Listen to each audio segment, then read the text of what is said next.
Huevos Plus, Veritas, Probitas, Justicia. Bismillahirrahmanirrahim. Assalamualaikum warahmatullahi wabarakatuh.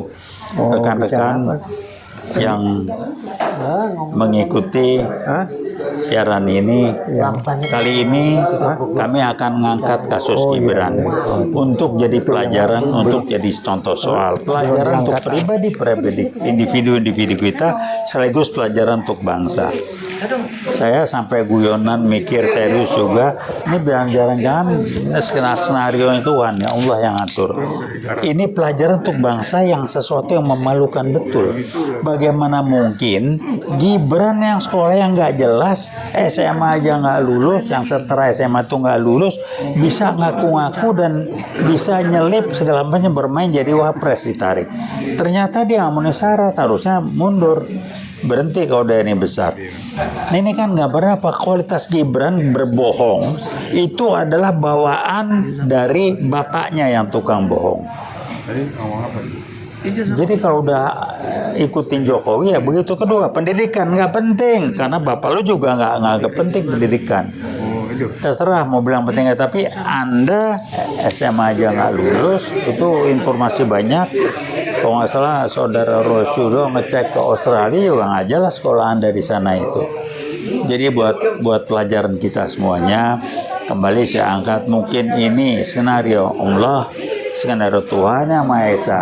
Pembelajaran ini untuk generasi muda bahwa kita pernah sebagai bangsa mengalami melewati situasi yang seperti ini, bahwa kita pernah punya presiden yang bodong, yang bohong, yang nipu. Nah, ini bisa lolos. Kenapa? Polisi kok diem aja, kan saya bilang riset November 2015 jelas PKI Gaya Baru mengendalikan semuanya ini. Polisi dikendalikan habis. Sekarang pertanyaannya, kasus kilometer 50 bagaimana? Ada solusinya? Enggak. Siapa? Jokowi yang main. Itu masa Jokowi, dia yang merintah, masa itu aja ngebongkar susah. Siapa yang terlibat?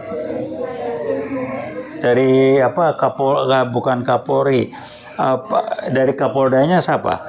Tito Karnavian. Sekarang nongkrong aja, dia nggak jelas itu, ngurak-ngurak segala macam, udah numpuk harta aja.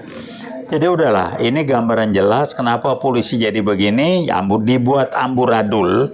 Karena kalau bicara hukum, melewatnya pintunya lewat polisi. Ini dikendalikan oleh PKI Gabaru lewat Jokowi supaya dia aman. Ganti Kapolrinya, Jokowi dikerangkeng.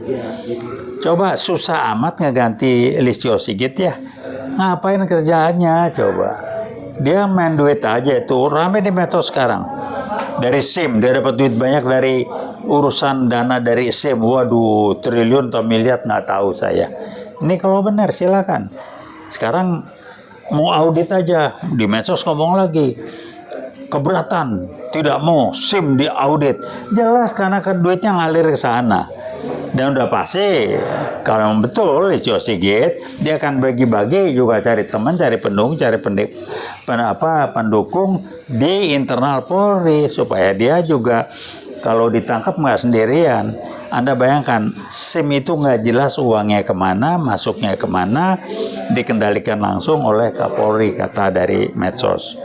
Gue nggak simpan filenya, tapi begitulah.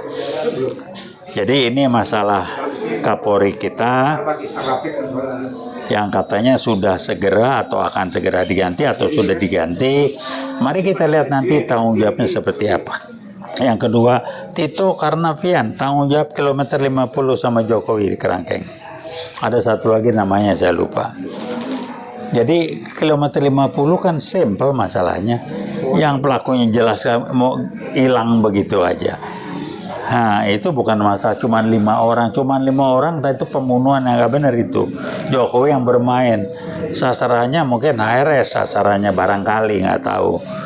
Jadi ya ini pelajaran supaya tidak terulang lagi untuk generasi muda mendatang bahwa kita sebagai bangsa ini pernah mengalami periode yang brengsek seperti sekarang ini. Kenapa? Ini hasil kerja dari Presiden Jokowi. Dia terakhir 10 tahun amburadul, hutan diacak-acak, nyetor kayu, si siapa tuh yang ditangkap soal Haji, nyetornya ke Jokowi, Yakut nyetor ke Jokowi tiap haji. Kok nggak ditangkap, kenapa ya? KPK juga nggak enak ini, atau nyali kecil. Susah amat sih. Saya kalau dekat sama berteman sama orang dekat, kalau dia sudah melanggar prinsip, dia memutuskan untuk tidak mau berteman dengan kita lagi karena prinsipnya beda, tangkap aja orang begitu. Jadi ini pelajaran, dan ini jangan sampai dibawa menjadi budaya kita sebagai bangsa. Mentang-mentang dia pejabat, dia tidak bisa diadili, kan kacau. Jadi rekan-rekan saya di polisi yang baik-baik banyak.